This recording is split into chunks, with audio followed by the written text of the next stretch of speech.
வணக்கம் நண்பர்களே, நான் பாரம்பரிய ஜோதிடர் பா. ரவிக்குமார். இப்போ நாம் பார்க்கக்கூடிய தலைப்பு பார்த்திங்கன்னா குரு வக்ர பயிற்சி பலன்களை பற்றி தான் இந்த காணொலியில் பார்த்துட்ருக்குறோம். இந்த குரு வக்ர பயிற்சி ஆகக்கூடிய தருணம் பார்த்திங்க அப்படின்னா புரட்டாசி மாதம் 29ஆம் தேதி முதல் தை மாதம் 22ஆம் தேதி வரைக்கும். ஆங்கிலத்துக்கு சொல்லணும் அப்படின்னா அக்டோபர் 9ஆம் தேதி முதல் 2024 ஆரம்பித்து பிப்ரவரி மாதம் 4ஆம் தேதி வரைக்கும் 2025 கிட்டத்தட்ட 119 நாட்கள். காலச்சக்கரத்தின் 3வது ராசியான மிதுன ராசியில் பிறந்தவங்களுடைய வாழ்க்கை எப்படி இருக்கும், வாழ்வாதாரம் எப்படி இருக்கும், நம்ம வாழ்க்கை எதை நோக்கி போயிட்டுருக்கு அப்படின்றது இன்றைக்கி இந்த குரு வக்ரத்தில் இந்த 119 நாட்கள் என்னென்ன மாற்றங்களை முதல்ல கொடுக்குறாரு அப்படின்றத பார்த்துடலாம். இந்த மிதுன ராசிக்கு வரக்கூடிய நட்சத்திரங்கள் முதல்ல என்னென்ன அப்படின்னு பார்த்தீங்கன்னா, செவ்வாயுடைய நட்சத்திரமான மிருகசீரிஷ நட்சத்திரம் 3ஆம் பாதம் 4ஆம் பாதம். அதன் பிறகு வரக்கூடிய ராகு பகவானுடைய நட்சத்திரமான இன்றைக்கி திருவாதிரை நட்சத்திரம் 4 பாதங்கள்.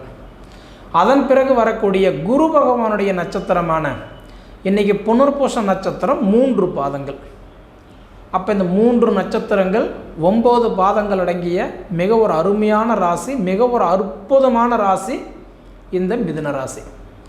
இந்த மிதுன ராசிக்கு அதிபதி யார் அப்படின்னு பார்த்தீங்கன்னா புதன் பகவான். பொதுவாக புதன் பகவான் யார் அப்படின்னு பார்த்தீங்கன்னா, இந்த ஆயக்கலைகள் 64 கலைகள் சொல்லுவாங்க, கேள்விப்பட்டிருப்பீங்க. அந்த ஆயக்கலைகள் 64 கலைகள் கற்றவர் யார் அப்படின்னா இந்த நவகிரகத்தில் புதன் மட்டும்தான். அதுக்காக தான் புதன் பகவான் நம்ம என்ன சொல்லுவோம்னா புத்திக்காரகன், ஞானக்காரகன், அறிவுக்காரகன் சொல்லுவோம். உங்கள் சுய ஜாதகத்தில் புதன் சார்ந்து, அதாவது புதனுடைய நட்சத்திரத்திலேயோ புதனுடைய ராசியிலேயோ புதனுடைய லக்னத்திலேயோ இல்லை, அதாவது அந்த திசா புத்தியிலேயோ உங்களுக்கு நடந்துகிட்டு இருந்ததுன்னு வச்சுக்கோங்களேன், கண்டிப்பாக நிறைய அந்த யோசிக்கிற திறன் உங்களுக்கு நிறையா இருக்கும். பொதுவாக இந்த மிதுன ராசியில் பிறந்தவங்களுக்கெல்லாம் அந்த யோசிக்கிற திறன் அதிகமாக இருக்கும். ரெண்டாவது கொஞ்சம் பிடிவாதம் நிறையா இருக்கும். அதை விட பார்த்தீங்க அப்படின்னா நிறைய பார்த்தீங்கன்னா எப்படி சொல்கிறதுன்னா புதுசாக ஏதாவது ஆராய்ச்சி பண்ணிகிட்ருப்பீங்க. சிந்திக்கக்கூடிய திறன் நிறையா இருக்கும். அவர் தான் புதன் பகவான். அப்படி இருக்கக்கூடிய காலகட்டத்தில் இப்போ குரு வக்ரமாகிறாரு. முதல்ல குரு பகவான் யார், நவகிரகத்திலேயே தேவதை யார், அதாவது ராஜா யார் அப்படின்னா குரு பகவான் தான் சொல்லுவேன். பொதுவாக பார்த்தீங்கன்னு வச்சுக்கோங்களேன், இன்றைக்கி நவகிரகம்னா 9 கிரகத்திலேயே இன்றைக்கி ராஜா யார் அப்படின்னா குரு தான். அதுக்காக தான் குருவுக்கு நம்ம தனித்துவம் கொடுப்போம். குரு நமக்கு எந்த இடத்துல இருக்கிறாரு, என்ன தன்மையில் இருக்கிறாரு, அவர் என்ன வேலை செய்வார் அப்படின்றத நம்ம நிறைய யோசிப்போம். அப்படி பார்த்திங்கன்னா இன்றைக்கி இந்த குரு பகவான் இன்றைக்கி பார்த்தா குரு பார்த்தா கோடி புண்ணியன்னு சொல்லுவாங்க. அதுக்காக தான் குரு கொடுப்பார் எவர் தடுப்பார் அப்படின்னு சொல்லுவாங்க. பொதுவாக குரு ஒருத்தர் பார்த்துட்டாருன்னா ஆண்டியை கூட அரசனாக்கி விடுவார். அந்தவுடைய சுபகிரகன்னு சொல்கிறவர் தான் இந்த குரு பகவான். அப்படியேப்பட்ட அந்த குரு பகவான் பார்த்திங்க அப்படின்னா இப்போ 119 நாள் வக்ரம் அடையும் போது அப்படியே ஆக்ரோஷம் அடைஞ்சிருவார். அப்போ என்ன பண்ணுவார்னா நமக்கு கொடுக்குற பலனை விட அப்படியே ஆப்போசிட் பலன் கொடுத்துருவார். அப்படி பார்த்திங்கன்னா இப்போ உங்கள் ராசிக்கு 12ஆம் இடத்துல இப்போ குரு இருக்கிறார். பொதுவாக 12ஆம் இடத்துல எந்த கிரகம் மறையக்கூடாது. அதுக்காக என்ன சொல்லுவாங்கன்னா 6, 8, 12 ஒரு கிரகம் மறைஞ்சால் அதுக்கு அந்த கிரகத்துக்கு பலன் இல்லை அப்படின்னு சொல்லுவாங்க. அப்படி பார்த்தீங்கன்னா உங்கள் ராசிக்கு இப்போ 12ஆம் இடத்துல தான் குரு இருக்கார். 12ஆம் இடத்துல குரு இருக்கும்போது அப்போ விரயத்தில் இருக்கிறார், மறைஞ்சிட்டாருன்னு சொல்லுவாங்க. அப்போ அந்த மறைஞ்ச குரு இப்போ வேலை செய்யுமா, நிச்சயம் செய்வார். ஏன்னா வக்கரத்தில் அடையும் போது அப்படி ஆப்போசிட் பலனை தான் கொடுப்பாரு. நான் மற்ற டைமில் முன்னோக்கி வர வேண்டிய கிரகம் வக்கரத்தில் என்ன பண்ணுறாரு, அப்படி பின்னோக்கி நகர்றாரு. அப்போ அந்த பின்னோக்கி நகரும் போது என்ன பண்ணுவார், அதுக்கு ஆப்போசிட்டான பலன்கள் தான் கொடுப்பார். அப்போ மிதுன ராசிக்காரங்களுக்கு எப்படி இருக்கும், நிச்சயமாக உங்களுக்கு பார்த்தீங்கன்னா இந்த அக்டோபர் 9 முதல் பிப்ரவரி 4 வரைக்கும் பார்த்தீங்க அப்படின்னா இந்த 119 நாட்கள் உங்களுக்கு தொழிலுக்கு சம்மந்தப்பட்ட ஒரு விஷயங்கள் கண்டிப்பாக ஓரளவுக்கு நல்லா பார்த்துக்குவார். உங்களுக்கு தொழில் முடங்கி போச்சா கண்டிப்பாக நல்லாயிருக்கும். சுய பிஸ்னஸ் வச்சுருக்குறேங்க, எனக்கு என்னோடய எம்ப்ளாயி வேலை செய்கிறவங்க வரமாட்டேங்கிறாங்க, என்கிட்ட வேலை செய்கிறவங்க கண்டிப்பாக வேலை செய்ய மாட்டேங்கிறாங்க, அவங்க முதலாளி மாதிரி நான் தாங்க லேபர் மாதிரி இருக்கிறேன் அப்படின்னு புலம்புறவங்களுக்கெல்லாம் பார்த்தீங்கன்னா இப்போ ஒரு அருமையான ஒரு வாய்ப்பு. வேலைக்கு வராதவங்க கண்டிப்பாக வருவாங்க, ஒரு தொழிலில் பார்த்தீங்கன்னா மற்றவங்களோட 4 காசு நீங்கள் கம்மியாக தான் வாங்குவீங்க. ஆனால் மற்றவங்ககிட்ட இருக்கிற அந்த அக்கறை ஆர்வம் நம்மக்கிட்ட இருக்காது. அந்த வேலை செஞ்சு காசு வாங்குறதுக்குள்ளே போதும் போதுன்னு ஆகிடும். அப்போ வந்து பார்த்திங்கன்னா உங்களுக்கு அந்த தொழிலுக்கு சம்மந்தப்பட்ட மாற்றங்கள் இப்போ உங்களுக்கு ஏற்படும், அந்த வாய்ப்பு இருக்குது. அதே மாதிரி வந்து பார்த்திங்கன்னா மனம் அமைக்கக்கூடிய நேரம். இப்போல்லாம் பார்த்திங்கன்னா மிதுன ராசிக்காரங்களுக்கெல்லாம் பார்த்திங்கன்னா நிறைய பேருக்கு 2 விஷயம் ரொம்ப எதிர்பார்ப்பாக இருக்கும். ஒன்று, சுயமாக வண்டி வாகனம் வாங்கலாமா. 2வது வந்து பார்த்திங்கன்னா சொந்தமாக மனம் அமைக்கலாமா. இந்த கேள்வி மிதுன ராசிக்காரங்களுக்கு நிறைய பேருக்கு கண்டிப்பாக அந்த கேள்வி இருக்கும். அந்த மாதிரி எதிர்பார்க்குறவங்களுக்கு உங்கள் சுய ஜாதகத்தில் குரு வந்து தனுசு ராசியிலேயோ மீன ராசியிலேயோ குரு இருந்துட்டாருன்னா நிச்சயமாக சூப்பராக இருக்கும். அதே மாதிரி சந்திரன் வீட்டில் உங்கள் ராசிக்கு அடுத்த கட்ட சந்திரன் வீட்டில் கடக ராசியில் குரு இருந்துட்டாருன்னா உச்சம் அடைஞ்சிருக்கிற வீடு வந்து குரு வந்து எங்கன்னா கடக ராசியில் தான். அப்போ அந்த வீட்டில் குரு இருந்தாலும் உங்களுக்கு சூப்பராக இருக்கும். உங்கள் சுய ஜாதகத்தில் குரு வந்து இருக்கணும். தனுசு ராசியிலையோ மீன ராசியிலையோ கடக ராசியிலையோ இருந்தார்னா உங்களுக்கு நல்ல மாற்றங்களை கொடுத்துருவார்.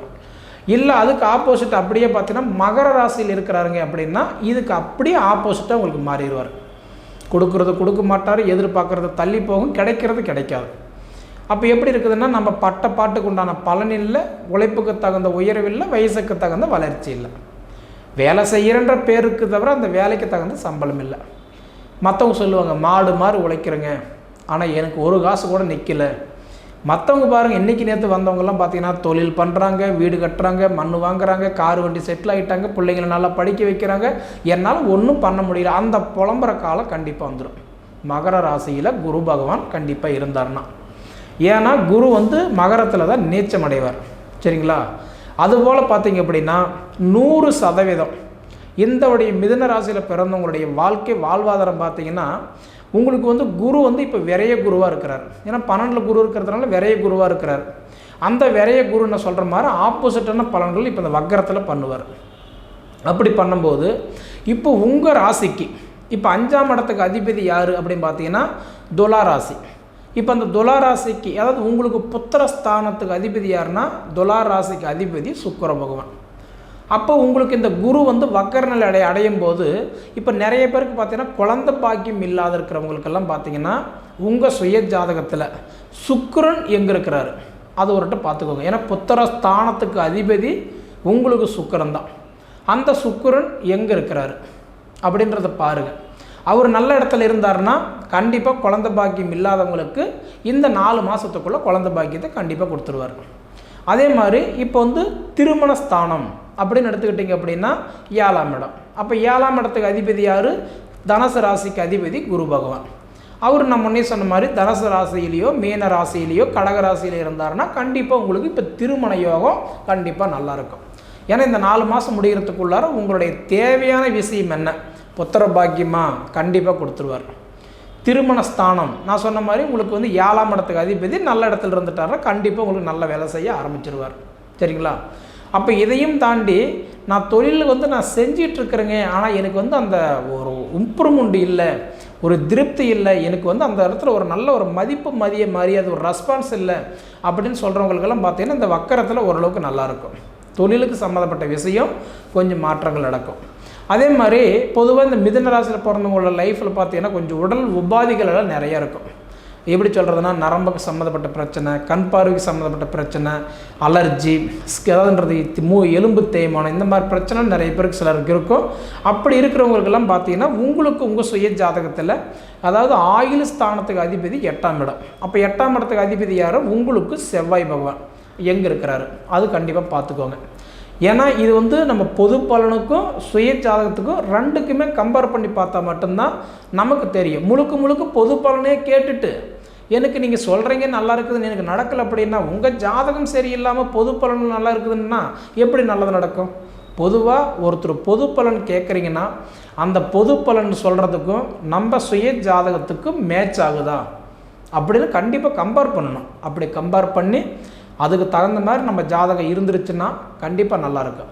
இப்போ ஒவ்வொருத்தர் சொல்லிடுவாங்க இந்த 4 மாதம் கல்யாணம் நடந்துடும் அப்படின்னா இன்றைக்கி வந்து உங்கள் ஜாதகத்தில் நாகதோஷம் அல்லது செவ்வாய் தோஷம் அல்லது தார தோஷம் இதெல்லாம் இருந்தால் திருமணத்துக்கு தடை கொடுப்பாரு. அப்போ இதெல்லாம் வச்சுக்கிட்டு நீங்கள் சொல்கிறீங்க நல்லது நடக்குன்னு சொல்கிறீங்க, ஆனால் எனக்கு கல்யாணம் ஆகலை, அப்புறம் சொல்கிறவங்க மேலே நீங்கள் சங்கடப்பட்டுக்கூடாது இல்லையா? பொதுவாக பார்த்தீங்கன்னா ஒவ்வொருத்தருடைய வாழ்க்கையிலையுமே நல்லது நடக்கணும்னா முதல்ல நம்ம சுய ஜாதகம் ஒன்று அவசியம் முக்கியம், சரிங்களா? அதே மாதிரி இந்த பொது பலன் அப்படின்னு நீங்கள் கேட்டுட்டீங்க அப்படின்னா ஒரு அருமையான ஒரு வாய்ப்பு கண்டிப்பாக உங்களுக்கு என்ன சொல்கிற அப்படியே ஆப்போசிட்டான நேரம் இப்போ நடக்கிறதுனால கண்டிப்பாக உங்களுக்கு வந்து தொழில்துறை நல்லாயிருக்கும். அதே மாதிரி நண்பர்களால் பெண்களால் மற்றவங்களை நம்பி சில காரியத்தில் உங்களுக்கு கெட்டு போகிறதுக்கு வாய்ப்பு இருக்குது. முடிஞ்ச வரைக்கும் தேவையில்லாத வண்டி வாகனத்தில் விபத்து, ரெண்டாவது தண்டம் கட்டக்கூடிய நேரம், தேவையில்லாத போலீஸ் ஸ்டேஷன் இந்த மாதிரி அவமானப்படக்கூடிய வாய்ப்பெல்லாம் கொஞ்சம் வரும். கொஞ்சம் ஜாக்கிரதையாக இருந்துக்கிறதும் நல்லது. இது நான் 100% பேருக்கு நான் அப்படியே சொல்ல முடியாதுங்க. ஏன்னா உங்கள் ஜாதகத்தில் சிலருக்கு கெட்டவங்களுக்கு கண்டிப்பாக இது நடக்கலாம். கொஞ்சம் கவனமாக இருக்கிறது கண்டிப்பாக நல்லது, சரிங்களா? அதே மாதிரி பார்த்தீங்க அப்படின்னா இப்போ பொதுவாக ஒவ்வொரு மனுஷனுக்குமே 5ஆம் இடம், 7ஆம் இடம், 9ஆம் இடம் இந்த 3 இடமே கண்டிப்பாக நல்லா இருந்ததுன்னு வச்சுக்கோங்களேன், கண்டிப்பாக நல்லாயிருக்கும். அப்படி பார்த்தீங்கன்னா உங்களுக்கு 5ஆம் இடத்துக்கு அதிபதி யார் அப்படின்னு வந்து பார்த்தீங்கன்னா உங்களுக்கு நம்ம சொன்ன மாதிரி துலா ராசி, துலா ராசிக்கு அதிபதி சுக்கிரன் நல்ல இடத்துல இருந்துட்டாருன்னா புத்திர செல்வங்கள் பெருகும். அடுத்தது தனுசு ராசி, தனுசு ராசிக்கு அதிபதி குரு பகவான், அவர் நல்ல இடத்துல இருந்தாருன்னா உங்களுக்கு திருமண ஸ்தானம் நல்லாயிருக்கும். 9ஆம் இடத்துக்கு அதிபதி கும்பராசி அதிபதி சனி பகவான். இப்போ சனி உங்களுக்கு நல்ல நிலைமையில் இருந்தாருன்னு வச்சுக்கோங்களேன், பூர்வீக சொத்து, தேவையில்லாத ஏதாவது வந்து பணப்பிரச்சனை, அப்பாவளி கடன் இந்த மாதிரிலாம் எல்லாம் இருந்தது அப்படின்னா உங்களுக்கு இது குறையிறதுக்கு கண்டிப்பாக வாய்ப்பு இருக்குது. அப்போ இந்த 5, 7, 9ஆம் இடத்துக்கு அதிபதி நல்லா இருக்கிறாங்களா அப்படின்னு கண்டிப்பாக பார்த்துக்கோங்க, சரிங்களா? அப்போ இது தவிர வந்து பார்த்தீங்கன்னா ரிஷப ராசியிலிருந்து குரு பகவான் கன்னி ராசி, விருச்சிக ராசி, மகர ராசி பார்க்கறதுனால இந்த 3 வீட்டுக்கு பார்க்கக்கூடிய ஒரு தருணத்தில் இந்த மிதுன ராசிக்காரங்களுக்கு நிச்சயமாக எப்படின்னா கொஞ்சம் நேரம் இப்போ கொஞ்சம் அலைச்சலான நேரம் கொஞ்சம் இருந்தாலும் கண்டிப்பாக உங்களோட வாழ்வாதாரமும் கண்டிப்பாக இந்த 4 மாதத்துக்குள்ள சில விஷயங்கள் மாறும் அப்படின்றதுல மாற்றம் கண்டிப்பாக இல்லை. அதே மாதிரி இந்த மிதுன ராசிக்காரங்களுக்கெல்லாம் பார்த்தீங்கன்னா கொஞ்சம் வெளிநாடு போகிறதுக்கோ, வெளி மாநிலம் போகிறதுக்கோ, இல்லை வெளிநாடு வந்துட்டுங்க நான் வந்து இங்கே வந்து பார்த்தீங்கன்னா நான் ஒரு வேலையை எதிர்பார்த்து வந்தேன், ஏன்னா எனக்கு எதிர்பார்த்து வந்த வேலை கிடைக்காம கிடைச்ச வேலையை நான் ஆசைப்பட்டு செய்துக்கிட்டு இருக்கிறேன், ஏன்னா குடும்ப தேவைக்காக நான் பண்ணிகிட்ருக்குறேங்க அப்படின்னு சொல்கிறவங்களுக்கெல்லாம் பார்த்தீங்கன்னா இந்த 4 மாதம் நல்லாயிருக்கும். தொழில் ரீதியான அந்த சங்கடங்கள் கண்டிப்பாக விலகி அங்கே சில மாற்றங்கள் நடக்கிறதுக்கு வாய்ப்பு இருக்குது. அதே மாதிரி ஒருத்தருக்கு வந்து பார்த்திங்கன்னா இந்த குடும்பத்தில் வரவை விட செலவு அதிகமாக இருக்கும். கறக்கிறது காப்பிடி, உதைக்கிறது பல்லு போகிற மாதிரி இந்த மாதிரி இருக்கிறவங்களுக்கெல்லாம் பார்த்திங்க அப்படின்னா நிச்சயமாக இந்த மிதுன ராசியில் பிறந்தவங்களுக்கு இந்த 4 மாதம் கொஞ்சம் நல்லாயிருக்கும். அதாவது உடல் உபாதைகள் கொஞ்சம் விலகி கொஞ்சம் ஒரு சில மாற்றங்கள்லாம் நடக்கிறதுக்கு கண்டிப்பாக வாய்ப்பு இருக்குதுங்க, சரிங்களா? எப்படி பார்த்தாலுமே மிதுன ராசிக்காரங்களுடைய வாழ்க்கை கண்டிப்பாக மாறும் அப்படின்னு சொல்கிறதில்ல எந்த காரணத்துக்கு கொண்டு ஒரு மாற்றம் இல்லை, சரிங்களா?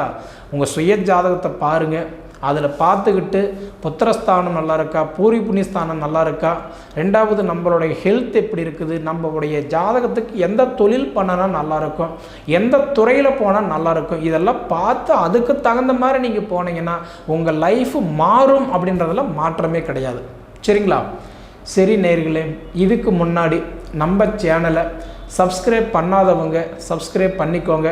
அதே மாதிரி உங்கள் நண்பர்களுக்கு ஷேர் பண்ணுங்கள். அப்போ தான் நம்ம எடுக்கக்கூடிய ஒவ்வொரு காணொலியுமே நீங்கள் தொடர்ந்து ரெகுலராக பார்க்க முடியும்.